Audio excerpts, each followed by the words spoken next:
नमस्कार, मैं हूं पवन त्यागी। केंद्रीय मंत्री अनुप्रिया पटेल अपना दल भारतीय जनता पार्टी एनडीए की हिस्सा हैं। उन्होंने एएनआई के पॉडकास्ट में उनसे पत्रकार ने पूछा कि भाई आजकल चल क्या रहा है, क्योंकि अनुप्रिया पटेल को हमने देखा कि उन्होंने एक खुला पत्र लिखा और योगी जी के ऊपर सवाल उठाए थे। उन्होंने कहा कि जो उनकी कम्युनिटी है उसकी बात नहीं सुनी जा रही है, जो पिछड़ा वर्ग है उसके लिए नौकरियों में आरक्षण की सुविधा देनी थी वो नहीं दी जा रही है। उसके बाद से ये माना जा रहा था कि अनुप्रिया पटेल कहाँ ऐसा कुछ तो नहीं है कि वो एनडीए का साथ छोड़ देगी। तो पॉडकास्ट में वो पूछा गया तो उन्होंने कहा देखिए एनडीए का हिस्सा हूँ, एनडीए का हिस्सा रहूँगी, छोड़ने की बात नहीं है। लेकिन योगी आदित्यनाथ को हमने पहले मिलकर बंद कमरे में ये चीज़ें कही थी कि नौकरियाँ निकली हैं, शिक्षकों की नौकरी हैं 69,000 के करीब थी, उस नौकरी में बाकी नौकरियों में पिछड़ा वर्ग का ध्यान दिया जाए। वो कहती हैं कि योगी जी ने इस पर ध्यान नहीं दिया और इसीलिए मुझे वो पत्र सार्वजनिक भी करना पड़ा। लेकिन मैं इस बात को नहीं मानता। आपको लगता है अगर कोई सरकारी नौकरी निकलती है उसमें जो आरक्षण एज पर लॉ है, कितनी एससी, कितनी एसटी, कितनी ओबीसी, तो लागू है। योगी जी की जितनी भर्ती उठा के देख लीजिए, पुलिस भर्ती, शिक्षक भर्ती, मुझे तो जानकारी है कि उन सभी में उस क्राइटेरिया को पूरा किया गया है।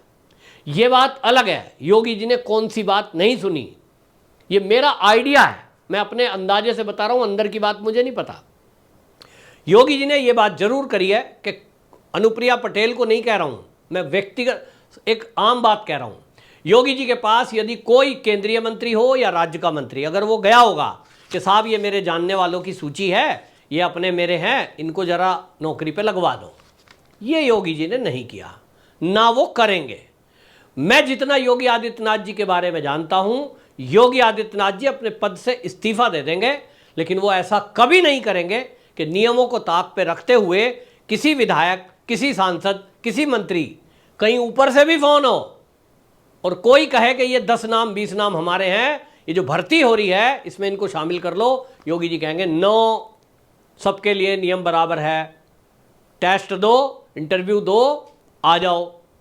जिस आदमी ने अपने बहन बहनोई भांजे भतीजे के लिए बेईमानी नहीं करी, कोई सिफारिश नहीं करी, वो आदमी, उस आदमी से, उस नेता से, योगी आदित्यनाथ से यदि कोई पार्टी का या एनडीए का घटक दल ये उम्मीद कर रहा है कि आप कोई लिस्ट पकड़ाएंगे और योगी जी उसको मान लेंगे, तो भूल आपकी है।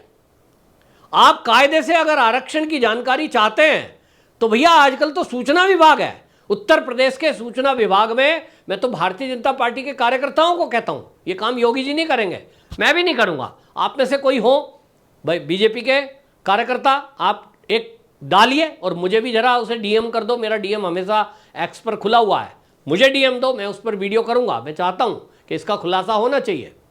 तो आप देखेंगे कि जो भर्तियां हो रही हैं उसमें जो क्राइटेरिया कोर्ट से तय है, सुप्रीम कोर्ट से, किस वर्ग का कितना आरक्षण रहेगा, मेरी जानकारी में है कि उत्तर प्रदेश की सभी नौकरियों में वो क्राइटेरिया से भर्ती हो रही है, कोई घपला बेईमानी नहीं है। हाँ, किसी के कहने से मुझे ये भी हो सकता है अनुप्रिया पटेल जी अगर लिस्ट लेकर नाम की ना गई हो, वो चाहती हो कि उनके वर्ग का आरक्षण कुछ ज़्यादा दे दिया जाए, चुपचाप तरीके से दे दिया जाए, वो भी नहीं होगा।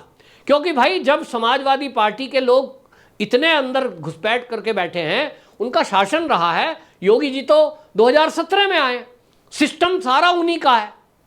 उस सिस्टम ने देखो ना अभी चुनाव में किस तरह के काम किए हैं, पता लग रहा है।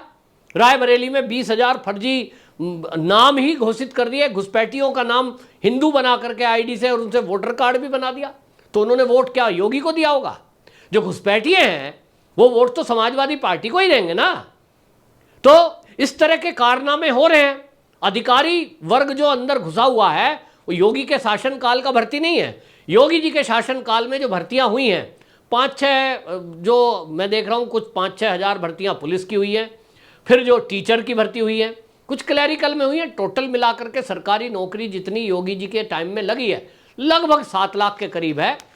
अब वो जो 7 लाख के करीब है उसमें ऑफिसर रैंक नहीं है, पटवारी हैं, बाकी लोग हैं, लेकिन जो डीएम है, एसडीएम है, ये कौन लोग हैं? सारे सिस्टम में वही लोग बैठे हुए हैं। और इसलिए तत्काल जरा सा भी कुछ इधर उधर होगा, वो पहुंचेगा समाजवादी पार्टी के प्रमुख के पास, वो पहुंचेगा राहुल गांधी के पास। तो योगी जी के खिलाफ एक आंदोलन खड़ा करने का योगी जी क्यों मौका देंगे भाई? एक आदमी ने जीवन भर 1 रुपए की बेईमानी नहीं करी, ना उनका कोई स्वार्थ है, अपने रिश्तेदारों तक के लिए नहीं करते। आप उनसे ये उम्मीद करते हैं कि वो सरकार चलाने के लिए बेईमानी करेंगे? ना, योगी जी का लक्ष्य सरकार चलाना नहीं है। जो भी उनके घटक दल हों, एनडीए के घटक दल हों, अनुप्रिया पटेल जी को बड़े आदर के साथ कहना चाहता हूं कि आप सरकार में अगर ब्लैकमेलिंग वाली स्थिति करना चाहेंगी, आपको एक सम्मान दिया गया है, आपको समझ आनी चाहिए। आप पुरानी राजनीति के अभी अब नई नहीं रही हैं कि समाजवादी पार्टी का क्या चरित्र है, कांग्रेस का क्या चरित्र है। अगर आपको लग रहा है कि भारतीय जनता पार्टी से बेहतर इस देश के लिए, हिंदुत्व के लिए, हिंदुओं के लिए, सनातन के लिए समाजवादी पार्टी है, जाओ। आपको लगता है कांग्रेस बेहतर करती आई थी, जाओ। लेकिन आप इस तरह की बातें करेंगे ओपन प्लेटफॉर्म पर, ये तो ठीक नहीं है। ये सब का सब एक गुट की वजह से हो रहा है, चाहे कोई माने या ना माने। ये सब डिप्टी जो है ना 2 यूपी के, सब सोशल मीडिया पे ओपन लिखते हैं। मैं यहाँ नाम नहीं लूंगा क्योंकि नाम लूंगा तो कहेंगे साहब आपको कैसे मेरे ऊपर कह दिया। लेकिन हाँ, जो 2 डिप्टी हैं, वो 2 डिप्टी सीएम पर जनता ये कह रही है, मुझे नहीं पता इसमें सच कितना है, जनता कह रही है, ये सब उंगली लगाई हुई उनकी है, वो करवा रहे हैं कि योगी जी की बुराई करो। अब बुराई कर दी तो कुछ तो कहना पड़ेगा। लॉबिंग चल रही थी तो बहाना कर दो, हमारे वर्ग का प्रतिनिधित्व नहीं किया गया। भैया आपको कैसे पता? आप एक सूचना विभाग के अधिकारी हैं, आप तो योगी जी से मिले हुए, तो योगी जी ने तो बता ही दिया होगा कि भाई भर्ती तो नियम के अनुसार हो रही है। क्योंकि मुझे पता है भाई, आप कहती हो जातिगत गणना के मैं पक्ष में हूं, पता चलेगा कौन कितना है। कैसे मान लिया, चलो पता लग गया, फिर क्या करोगे? अगर मान लीजिए मैं त्यागी हूं तो उत्तर प्रदेश में आपने जातिगत गणना कराई तो त्यागी तो बहुत कम है, तो आप त्यागियों के लिए कुछ सोचोगे ही नहीं, क्योंकि आपको लगेगा त्यागी कम्युनिटी तो 10-20 लाख है। हालांकि कई सीटों पर, विधानसभा में खास तौर पर हराने और जिताने की भूमिका में त्यागी है।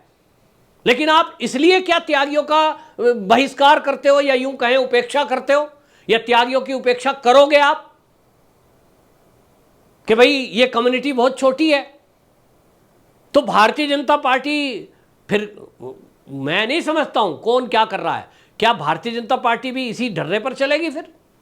क्योंकि आप जातिगत गणना कराओगे, अभी ओबीसी ही चल रहा है, तो सारा कुछ ओबीसी को दे दो, एससी को दे दो, कुछ कांग्रेस और समाजवादी पार्टी अल्पसंख्यकों को देने में लगी है, तो इसका मतलब ब्राह्मणों के लिए तो कोई विचार करेगा नहीं। तो भाई इस देश में ले जाना किधर चाहते हो देश को? योग्यता के आधार पर आप रिटन टेस्ट कराएं, इंटरव्यू कराएं, उसमें जो जिसका भाग होगा वो मिलेगा। आपको यदि अपने वर्गों का कल्याण करना है तो नौकरी ही एक माध्यम नहीं है, उसके लिए अनेक माध्यम है। आप लघु उद्योग के लिए बात करें, आप एमएसएमई सेक्टर के लिए बात करें, आप उनको ट्रेंड करवाएं, तो फिर आगे बढ़ाएं। लेकिन आप इस तरह की राजनीति करें, और इंडी गठबंधन का जो एक फॉर्मूला है जातिगत गणना, आपको लगता है कि इस करवाने से कुछ भला कर पाओगे? कांग्रेस ने करवाई थी, वो रिपोर्ट तक सार्वजनिक नहीं करी, क्योंकि उनको पता है कि इसके बाद बवाल मचना तय है। क्योंकि भाई अनुप्रिया जी, आपको ये पता नहीं है कि जब जातिगत गणना हो जाएगी ना, उस गणना में अगर आप ही की कम्युनिटी की संख्या कम रही तो आप क्या कह पाओगे? और ये खेल होके बिहार में तो हो गया ना।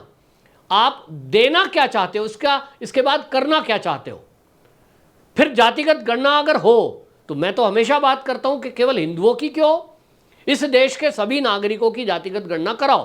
तो मुसलमान की भी कराओ, क्रिश्चियन रहते हैं उनकी भी कराओ, क्योंकि जातियां उनके अंदर भी हैं, तो सबकी कराओ। और फिर देखते हैं कि आप मुसलमानों की जातिगत गणना कराते हो कि नहीं, और फिर कराओ तो फिर तब क्या होगा, उन्हें भी आरक्षण दो उसके हिसाब से, क्योंकि उनमें भी दलित है, पिछड़े हैं, अति पिछड़े हैं, उनको शामिल करोगे तो फिर आपका क्या हाल होगा, सोच लो। तो इस तरह की बातें छेड़ना भी अच्छा नहीं है, जो देश को बांटती हो, जो समाज को बांटती हो। लेकिन अनुप्रिया पटेल जी जिस तरह की बातें कर रही हैं, मुझे नहीं लगता कि वो इस तरह की बातें उनको एक केंद्रीय मंत्री होने के बाद करनी चाहिए थी। ये मेरी व्यक्तिगत राय है।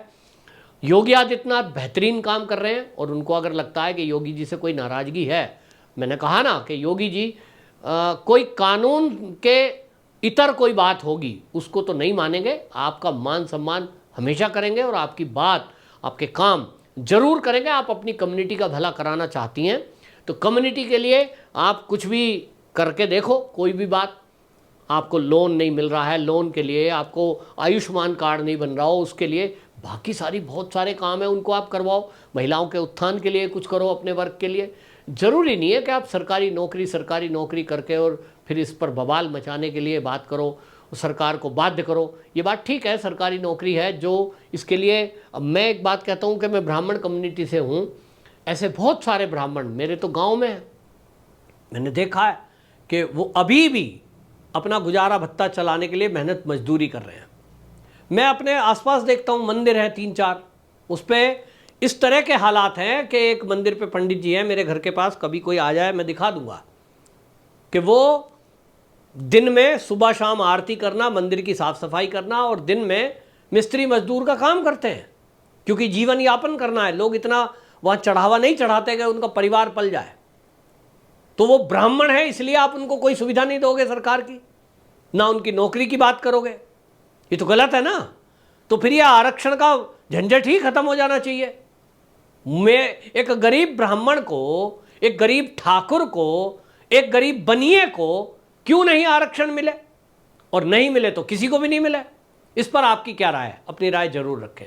मेरी राय तो है कि सबको आर्थिक आधार पर आरक्षण हो, ना कि पैतृक आधार पर हो। जिस तरह की अभी आपने देखा ना, खेड़कर एक आईएएस बनने के लिए अब वो निकल गई है, किस तरह का फर्जीवाड़ा करते हैं लोग कि अरबपति हो गए उसके बावजूद भी आरक्षण चाहिए, उसके लिए तिगड़म भिड़ाते हैं। आपकी क्या राय? अपनी राय जरूर रखें। अनुप्रिया पटेल जी से मेरा इतना ही कहना है कि वो एनडीए की घटक दल है और वो भारतीय जनता पार्टी के साथ है, जो कि इस देश की राष्ट्रभक्त राजनीतिक दल है। आप शांति से अपनी बात को रखें। बाहर हंसी मजाक होता है और दूसरे लोग उसका नाजायज फ़ायदा उठाते हैं। वंदे मातरम।